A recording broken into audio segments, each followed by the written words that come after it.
ਪੰਜਾਬੀਆਂ ਨੂੰ ਬਹੁਤ ਬਹੁਤ ਵਧਾਈ ਹੈ क्योंकि आरबीआई ਦੇ ਵੱਲੋਂ ਪੰਜਾਬ ਨੂੰ 8500 ਕਰੋੜ ਰੁਪਈਆ ਕਰਜ਼ਾ ਦੇਣ ਦੀ ਮਨਜ਼ੂਰੀ ਦੇ ਦਿੱਤੀ ਗਈ ਹੈ। ਇਹ ਕਰਜ਼ਾ 500 ਕਰੋੜ 1000 ਕਰੋੜ ਜਾਂ 1500 ਕਰੋੜ ਦੀਆਂ ਕਿਸ਼ਤਾਂ ਦੇ ਵਿੱਚ ਕੁਝ ਮਹੀਨਿਆਂ ਦੇ ਵਿੱਚ ਹੀ ਲਿਆ ਜਾਵੇਗਾ। ਇੱਕ ਹਫ਼ਤੇ 'ਚ 500 ਕਰੋੜ ਰੁਪਈਆ ਆਵੇਗਾ।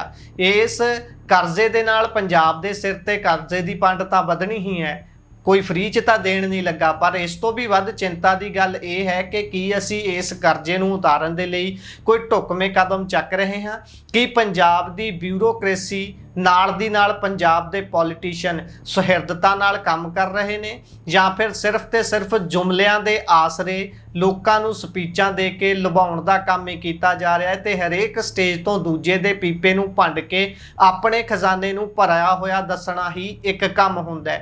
क्योंकि जिहड़ा ये फाइनांसिस दे नाल जुड़िया होया काम हुंदा है, ये बहुत ही जटिल हुंदा है, बहुत ही खुश्क किस्म दा हुंदा है। इस करके असीं आम तौर ते इन्हां खबरां नूं अणगौलियां कर दिंदे आ, पर ये अणगौलियां करन वालियां खबरां नहीं हुंदियां। जदों असीं कहने आ कि पंजाब सिर 8500 करोड़ रुपए दा होर कर्जा चढ़न जा रहा है जिहड़ा कि आउण वाले दिनां 'च पंजाब सरकार ने लैणा है, तां इस नूं सिर्फ 8500 करोड़ ना देखो, इस नूं ऐ देखो कि जदों तक असी इस नूं उतारना है इसने किन्ने हज़ारां करोड़ दे विच तब्दील हो जाना है। क्योंकि पंजाब दे सिर पहलां ही 4.25 लाख करोड़ रुपए का कर्जा है। जेकर मैं तुहानूं ढुकवां आंकड़ा दस देवां तां 31 मार्च 2025 तक पंजाब दे सिर 3.82 लाख करोड़ रुपए का कर्जा चढ़ गया, जो जिहड़ा कि साडी कुल घरेलू आमदन का GSDP का 44% बनता है। 44% कहने का भाव साडी कुल आमदन जिहड़ी स्टेट का ही है उसका करीब अद्धा हिस्सा असीं डेप्थ दे विच कर्जियां दे रूप दे विच तारन दे लई ही कमा रहे हैं। स्टेट इन्ना ज़्यादा हिस्सा असीं सिर्फ लोकां दा देना हुंदा है। कहने का भाव जे इस नूं ऐ कह दईए कि असीं कर्जे की किश्त देण लई होर कर्जा चक रहे हैं तां इस च कोई भी दुचित्ती नहीं होनी चाहिए। 2026 तक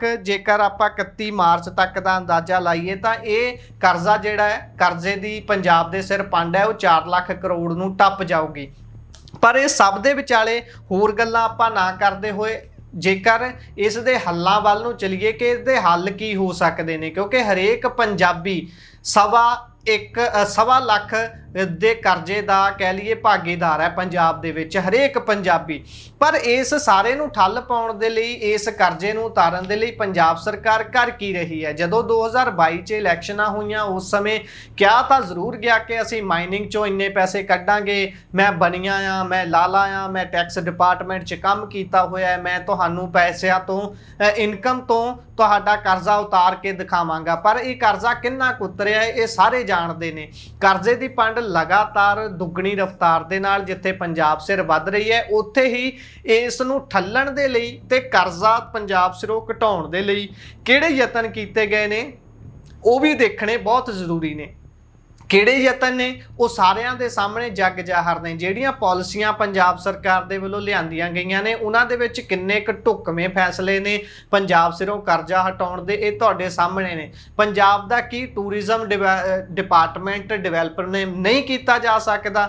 ਪੰਜਾਬ ਦੇ ਕੋਲ ਅੰਮ੍ਰਿਤਸਰ ਸਾਹਿਬ ਹੈ, ਪੰਜਾਬ ਦੇ ਕੋਲ ਕਹਿ ਲਈਏ ਫਤਿਹਗੜ੍ਹ ਸਾਹਿਬ ਹੈ, ਆਨੰਦपुर ਸਾਹਿਬ ਹੈ, ਪਟਿਆਲਾ ਹੈ। ਇਹ ਜਿਹੜੀਆਂ ਇਹੋ ਜਿਹੀਆਂ ਇਤਿਹਾਸਕ ਤੇ ਪੁਰਾਣੇ ਸ਼ਹਿਰ ਨੇ ਸਥਾਵਾਂ ਨੇ ਉਹਨਾਂ ਨੂੰ ਡਿਵੈਲਪ ਕਰਕੇ ਕਿਉਂ ਨਹੀਂ ਅਸੀਂ ਟੂਰਿਜ਼ਮ ਤੋਂ ਚੰਗਾ ਪੈਸਾ ਕਮਾ ਸਕਦੇ। ਕਿਉਂਕਿ ਜਿਨ੍ਹਾਂ ਨੂੰ ਆਪਾਂ ਹਿੰਦੀ ਬੈਲਟ ਕਹਿੰਦੇ ਆ ਉਹ ਸਟੇਟਾਂ उत्तराखंड उत्तर प्रदेश वर्गियां स्टेटां बहुत ज़्यादा इनकम, गुजरात वर्गियां स्टेटां बहुत ज़्यादा इनकम कढ़ रही ने खास तौर पर टूरिज़म दे विचों। जेकर इस तो भी अगे आपां पंजाब सरकार दी जां किसी भी सरकार दियां जिहड़ियां कॉमनली इनकम के साधन हुंदे ने ਵੱਖ-ਵੱਖ तरह के टैक्सेस, फिर एक्साइज तो कमाई, फिर अलग-अलग तरह दियां स्टैंप ड्यूटीज़ हो गई, फिर भूमि जेकर कोई एक व्यक्ति तो दूसरा व्यक्ति खरीददा है उसते रजिस्ट्रेशन फीस होंदी है तो उहदे विच भी पंजाब कोई चंगा परफॉर्म नहीं कर रहा। स्टैंप ड्यूटी तो सिर्फ ते सिर्फ असी कुल आमदन का 2% कमा पा रहे हैं। ਇੰਨਾ ਜ਼ਿਆਦਾ ਝੋਲ ਹੈ ਕਿੱਥੇ ਕਿੱਥੇ ਇੰਨਾ ਜ਼ਿਆਦਾ ਅਸੀਂ ਮਾਰ ਖਾ ਰਹੇ ਹਾਂ। ਜੇਕਰ ਇਸੇ ਸਟੈਂਪ ਡਿਊਟੀ ਦੀ ਗੱਲ ਕਰੀਏ ਤਾਂ ਮਹਾਰਾਸ਼ਟਰ ਦੀ ਕੁੱਲ ਇਨਕਮ ਦਾ 20% ਹਿੱਸਾ ਸਿਰਫ ਇਹਨਾਂ ਰਜਿਸਟ੍ਰੇਸ਼ਨਸ ਤੇ ਸਟੈਂਪ ਡਿਊਟੀਜ਼ ਚੋਂ ਆਉਂਦਾ ਹੈ। ਪਰ ਅਸੀਂ ਕੱਲਾ ਪੋਲੀਟੀਸ਼ੀਅਨ ਨੂੰ ਦੋਸ਼ ਨਹੀਂ ਦੇ ਸਕਦੇ, ਕਿਉਂਕਿ ਪੋਲੀਟੀਸ਼ੀਅਨ ਨੇ ਸੱਤਾ 'ਚ ਆਉਂਦਿਆਂ ਹੀ ਆਪਣੀ ਅਗਲੀ ਜਿੱਤ ਬਾਰੇ ਸੋਚਣਾ ਸ਼ੁਰੂ ਕਰ ਦੇਣਾ ਹੁੰਦਾ ਹੈ। ਉਸੇ ਦਾ ਨਤੀਜਾ ਪੰਜਾਬ ਸਰਕਾਰ ਨੇ ਪੰਜਾਬ ਦੇ ਵਿੱਚ ਆਮ ਆਦਮੀ ਪਾਰਟੀ ਨੇ ਜਿੱਤ ਦਰਜ ਕਰਦਿਆਂ ਹੀ ਸਭ ਤੋਂ ਪਹਿਲਾ ਕੰਮ ਇਹ ਕੀਤਾ ਕਿ ਪੰਜਾਬੀਆਂ ਦੇ ਬਿੱਲ ਮਾਫ ਕਰ ਦਿੱਤੇ। ਬਿੱਲਾਂ ਦਾ ਝੋਲਾ ਭਰ ਭਰ ਕੇ ਦਿੱਲੀ ਤੋਂ ਕੇਜਰੀਵਾਲ ਲਿਆਉਂਦੇ ਰਹੇ, ਇੱਥੇ ਦਿਖਾਉਂਦੇ ਰਹੇ ਕਿ ਦੇਖੋ ਦਿੱਲੀ ਦੇ ਵਿੱਚ 0 ਬਿੱਲ ਆਉਂਦਾ ਹੈ। ਪਰ ਤੁਸੀਂ 0 ਬਿੱਲ ਕਰ ਤਾਂ ਦਿੱਤਾ, ਪਰ ਇਸ ਦੀ ਮੰਗ ਕਿਸ ਨੇ ਕੀਤੀ ਸੀ ਤੁਹਾਡੇ ਤੋਂ? ਕਿਸੇ ਨੇ ਤੁਹਾਨੂੰ ਇਹ ਆਖਿਆ ਸੀ ਕਿ ਤੁਸੀਂ ਸਾਡੇ ਬਿੱਲ ਨਾ ਲਾਓ, ਸਾਨੂੰ ਫ੍ਰੀ ਬੀਜ ਦਿਓ? ਕਿਉਂ ਇਹੋ ਜਿਹੀਆਂ ਚਾਲਾਂ ਖੇਡੀਆਂ ਜਾਂਦੀਆਂ ਨੇ? हाँ जरूरी है ये गल कि पंजाब सरकार या कोई भी सरकार है वो वैलफेयर ਲਈ बनी ਹੁੰਦੀ है। उसने अपने देश दे, अपनी स्टेट दे, अपने शहर दे, अपने हलके दे, अपने मुहल्ले दे लोगों का भला करना ਹੁੰਦਾ है। इसे दे ਲਈ ਸਰਕਾਰਾਂ ਹੁੰਦੀਆਂ ਨੇ ਵੈਲਫੇਅਰ ਦੇ ਕੰਮ ਕਰਨ ਦੇ ਲਈ। ਪਰ ਤੁਸੀਂ ਵੈਲਫੇਅਰ ਦੀ ਆੜ ਦੇ ਵਿੱਚ ਲੋਕਾਂ ਨੂੰ ਫ੍ਰੀ ਬੀਜ ਦੇ ਕੇ ਭਰਮਾਉਣ ਦਾ ਕੰਮ ਸ਼ੁਰੂ ਕਰ ਦੋਗੇ। ਜਿਹੜੇ ਫ੍ਰੀ ਬੀਜ ਦੇ ਖਿਲਾਫ ਬੋਲਦੇ ਸੀ ਉਹ ਵੀ ਇਲੈਕਸ਼ਨਾਂ ਦਾ ਲਾਗਾ ਨੇੜਾ ਆਉਂਦੇ ਹੀ ਉਹਨਾਂ ਦੇ ਹੱਕ 'ਚ ਬੋਲਣ ਲੱਗ ਜਾਂਦੇ ਨੇ ਵੀ ਅਸੀਂ ਤੁਹਾਨੂੰ ਇਹ ਚੀਜ਼ ਫ੍ਰੀ ਦੇਵਾਂਗੇ। ਕੀ ਤੁਸੀਂ ਆਪ ਸੋਚੋ ਕਿ ਕਿਸੇ ਦਾ ਘਰ ਚਲਾਉਣ ਦੇ ਵਿੱਚ ਉਸ ਦੀ ਤੀਰਥ ਯਾਤਰਾ ਉਹ ਕਿੰਨਾ ਕੁ ਸਹਿਯੋਗ ਕਰ ਸਕਦੀ ਹੈ? ਪੰਜਾਬ ਸਰਕਾਰ ਨੂੰ ਇਹ ਚਾਹੀਦਾ ਹੈ ਕਿ ਉਹ ਪੰਜਾਬ ਦੇ ਲੋਕਾਂ ਦੇ ਘਰਾਂ ਦੇ ਵਿੱਚ ਚੁੱਲ੍ਹਾ ਬਾਲ ਸਕੇ, ਉਸ ਦੇ ਲਈ ਪ੍ਰਬੰਧ ਕਰਨ, ਨਾ ਕਿ ਇਸ ਚੀਜ਼ ਲਈ ਕਿ ਅਸੀਂ ਤੁਹਾਨੂੰ ਫਲਾਣੇ ਤੀਰਥ ਸਥਾਨ ਦਾ ਦਰਸ਼ਨ ਕਰਾਵਾਂਗੇ। ਇਸ ਦੇ ਨਾਲ ਅੱਜ ਤੱਕ ਨਾ ਤਾਂ ਕਿਸੇ ਦਾ ਸਵਰਿਆ ਤੇ ਨਾ ਹੀ ਸਵਰਨਾ ਹੈ। ਜਿਸ ਨੇ ਜਾਣਾ ਹੈ, ਜਿਸ ਦੇ ਕੋਲ ਇੰਨੀ ਸਮਰਿੱਧ ਹੈਗਾ, ਜਿਹੜਾ ਇੰਨਾ ਕੁ ਧਨ ਕਮਾ ਸਕਦਾ, ਉਸਨੇ ਚਲੇ ਹੀ ਜਾਣਾ ਹੈ। ਉਹਨੇ ਤੁਹਾਡੀ ਪਾਲਿਸੀ ਦੀ ਉਡੀਕ ਨਹੀਂ ਕਰਨੀ ਕਿ ਕਦੋਂ ਪੰਜਾਬ ਸਰਕਾਰ ਸਾਨੂੰ ਲੈ ਕੇ ਜਾਊਗੀ। ਤੁਸੀਂ ਕਹਿੰਦੇ ਹੋ ਕਿ ਅਸੀਂ ਘਰ ਘਰ ਆਟਾ ਦਾਲ ਪਹੁੰਚਾਵਾਂਗੇ। ਘਰ ਘਰ ਦੀ ਜਗ੍ਹਾ ਤੇ ਹੁਣ ਤਾਂ ਜਿੱਥੋਂ ਮਿਲਦਾ ਸੀ ਉੱਥੋਂ ਵੀ ਮਿਲਣੋਂ ਗਏ ਨੇ।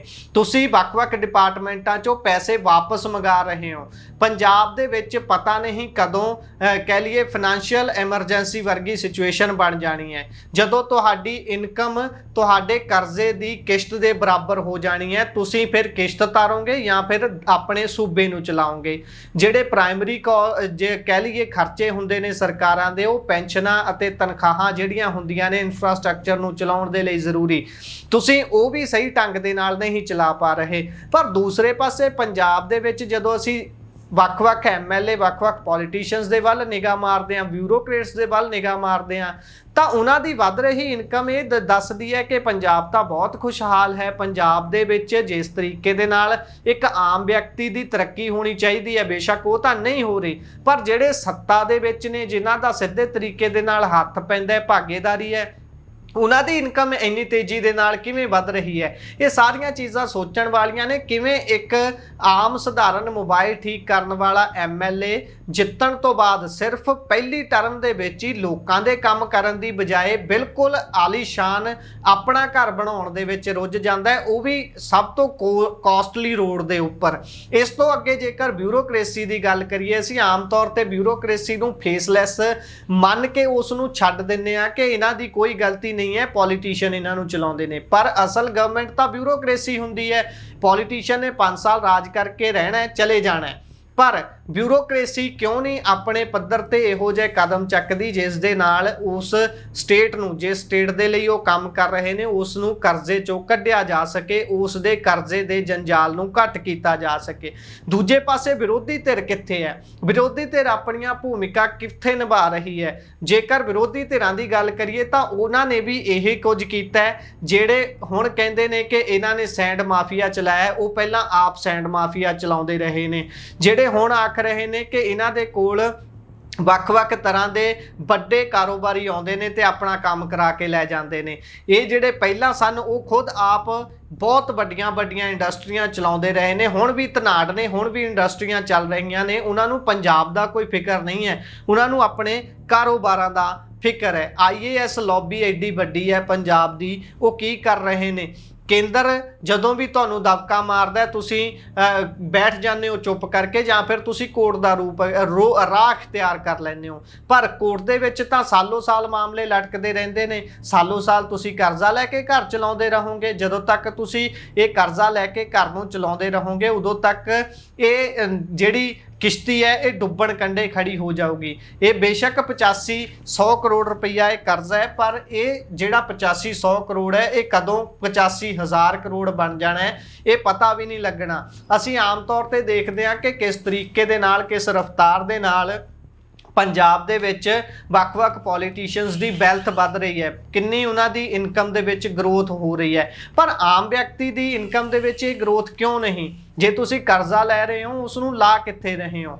ਪਿਛਲੇ ਜੇਕਰ ਸਮਿਆਂ ਦੀ ਗੱਲ ਕਰੀਏ ਤਾਂ ਐਡਵਰਟਾਈਜ਼ਮੈਂਟ ਦੇ ਉੱਪਰ ਕਿਸ ਨੇ ਕਿੰਨੇ ਪੈਸੇ ਖਰਚ ਕੀਤੇ ਸੀ, ਅਸੀਂ ਇਹ ਜਾਣਨ ਦੀ ਕੋਸ਼ਿਸ਼ ਕੀਤੀ ਕਿ ਪੰਜਾਬ ਸਰਕਾਰ ਕਰਜ਼ੇ ਦੇ ਜੇਕਰ ਇਹ ਸਪੈਂਡਿੰਗ ਕਰਦੀ ਹੈ ਵੱਖ-ਵੱਖ ਤਰੀਕੇ ਦੇ ਨਾਲ ਐਡਵਰਟਾਈਜ਼ਮੈਂਟ ਦੇ ਉੱਪਰ ਤਾਂ ਕਿੰਨਾ ਕਰਦੀ ਹੈ। 2017 ਤੋਂ 18 ਦੇ ਵਿੱਚ 5.6 ਕਰੋੜ ਰੁਪਈਆ ਖਰਚ ਕੀਤਾ ਗਿਆ। 2018 ਤੋਂ 19 ਦੇ ਵਿੱਚ 14.5 ਕਰੋੜ, 2019 ਤੋਂ 20 ਦੇ ਵਿੱਚ 25 ਕਰੋੜ ਤੋਂ ਵੱਧ, 2020 ਤੋਂ 21 ਦੇ ਵਿੱਚ 27 ਕਰੋੜ ਦੇ ਕਰੀਬ, 2021 ਤੋਂ 22 ਦੇ ਵਿੱਚ 52 ਕਰੋੜ ਦੇ ਕਰੀਬ, 2022 ਤੋਂ 23 ਦੇ ਵਿੱਚ 92 ਕਰੋੜ ਅਤੇ 2023 ਤੋਂ 24 ਦੇ ਵਿੱਚ ਬਹੁਤ ਵੱਡੀ ਛਾਲ ਵੱਜਦੀ ਹੈ ਤੇ 129 ਕਰੋੜ 130 ਕਰੋੜ ਦੇ ਕਰੀਬ ਹੀ ਐਡਵਰਟਾਈਜ਼ਮੈਂਟ ਦੇ ਉੱਪਰ ਖਰਚ ਕਰ ਦਿੱਤਾ ਜਾਂਦਾ ਹੈ। ਪੰਜਾਬ ਚਿੜੀ ਦੇ ਪਹੁੰਚੇ ਜੱਡਾ ਹੈ। ਇੱਥੇ ਤਾਂ ਇੱਕ ਕੰਨ ਝਾਕੀ ਗੱਲ ਸਾਰੇ ਪੰਜਾਬ ਨੂੰ ਪਤਾ ਲੱਗ ਜਾਂਦੀ ਹੈ, ਪਰ ਫਿਰ ਵੀ ਐਡਵਰਟਾਈਜ਼ਮੈਂਟ ਤੇ ਇੰਨਾ ਜ਼ਿਆਦਾ ਪੈਸਾ ਖਰਚ ਕਰਨਾ ਪੈ ਰਿਹਾ ਹੈ। ਛੋਟੀਆਂ ਲੀਕੇਜ ਦੀਆਂ ਜਿਹੜੀਆਂ ਇਹ ਮੋਰੀਆਂ ਨੇ ਉਹਨਾਂ ਨੂੰ ਬੰਦ ਕਰਨਾ ਪੈਣਾ ਹੈ ਅਤੇ ਉਸ ਤੋਂ ਬਾਅਦ ਕਰਜ਼ੇ ਨੂੰ ਜਿਹੜੀ ਨੱਥ ਪਾਉਣੀ ਹੈ ਉਸ ਤੇ ਕੰਮ ਕਰਨਾ ਪੈਣਾ ਹੈ। ਹਾਲੇ ਤਾਂ ਅਸੀਂ ਕਰਜ਼ਾ ਤਾਰਨ ਦੇ ਲਈ ਹੋਰ ਕਰਜ਼ਾ ਲੈ ਕੇ ਕਿਸ਼ਤਾਂ ਬਣਾ ਕੇ ਉਸ ਨੂੰ ਤਾਰ ਰਹੇ ਹਾਂ, ਪਰ ਉਹ ਸਮਾਂ ਨੇੜੇ ਹੀ ਹੈ ਜਦੋਂ ਪੰਜਾਬ ਫਾਈਨੈਂਸ਼ੀਅਲ ਐਮਰਜੈਂਸੀ ਦੇ ਵਿੱਚ ਫਸ ਜਾਊਗਾ ਤੇ ਫਿਰ ਕੇਂਦਰ ਆਪਣੀ ਮਰਜ਼ੀ ਦੇ ਨਾਲ ਪੰਜਾਬ ਨੂੰ ਚਲਾਉਣ ਦੇ ਲਈ ਸਮਰੱਥ ਹੋ ਜਾਊਗਾ। ਵੈਸੇ ਵੀ ਕੇਂਦਰ ਹਮੇਸ਼ਾ ਤੋਂ ਹੀ ਵਧੀਕੀਆਂ ਕਰਦਾ ਹੈ। ਫੈਡਰਲਿਜ਼ਮ ਕਹਿਣ ਦੀ ਗੱਲ ਹੈ ਪਰ ਫੈਡਰਲਿਜ਼ਮ ਹੈਗਾ ਕਿੱਥੇ ਹੈ? ਸਟੇਟਾਂ ਜਿੱਥੇ ਕੇਂਦਰ ਦੇ ਵਿੱਚ ਮੌਜੂਦ ਸਰਕਾਰ ਦੀ ਪਾਰਟੀ ਦੀ ਸਰਕਾਰ ਨਹੀਂ ਹੁੰਦੀ ਉਹਨਾਂ ਨੂੰ ਕਿੰਨਾ ਕੁ ਚੱਲਣ ਦਿੱਤਾ ਜਾਂਦਾ ਹੈ ਅਸੀਂ ਲੰਬੇ ਸਮੇਂ ਤੋਂ ਦੇਖ ਰਹੇ ਹਾਂ। ਬੇਸ਼ੱਕ ਇਹ 8500 ਕਰੋੜ ਰੁਪਏ ਦਾ ਕਰਜ਼ਾ ਹੈ, ਪਰ ਇਸ ਤੇ ਧਿਆਨ ਜ਼ਰੂਰ ਦਿਓ, ਸਵਾਲ ਜ਼ਰੂਰ ਪੁੱਛੋ ਆਪਣੇ ਹਲਕੇ ਦੇ ਐਮਐਲਏਜ਼ ਨੂੰ, ਆਪਣੇ ਏਰੀਏ ਦੇ ਐਮਪੀਜ਼ ਨੂੰ ਕਿ ਪੰਜਾਬ ਸਰਕਾਰ ਜਿਸ ਤਰੀਕੇ ਦੇ ਨਾਲ ਕਰਜ਼ਾ ਲੈ ਰਹੀ ਹੈ, ਜਿਸ ਸਪੀਡ ਦੇ ਨਾਲ ਕਰਜ਼ਾ ਲੈ ਰਹੀ ਹੈ, ਇਸ ਨੂੰ ਉਤਾਰਨ ਦਾ ਪਲਾਨ ਕੀ ਹੈ। ਜਾਂ ਤਾਂ ਤੁਸੀਂ ਜਨਤਕ ਕਰੋ ਸਾਡੇ ਕੋਲ ਇਹ ਪਲਾਨ ਹੈ, ਅਸੀਂ ਬੇਸ਼ੱਕ ਕਰਜ਼ਾ ਲੈ ਰਹੇ ਹਾਂ ਪਰ ਅਸੀਂ ਆਉਣ ਵਾਲੇ ਸਮੇਂ ਦੇ ਵਿੱਚ ਇਸ ਨੂੰ ਇਸ ਤਰੀਕੇ ਦੇ ਨਾਲ ਉਤਾਰ ਦਿਆਂਗੇ।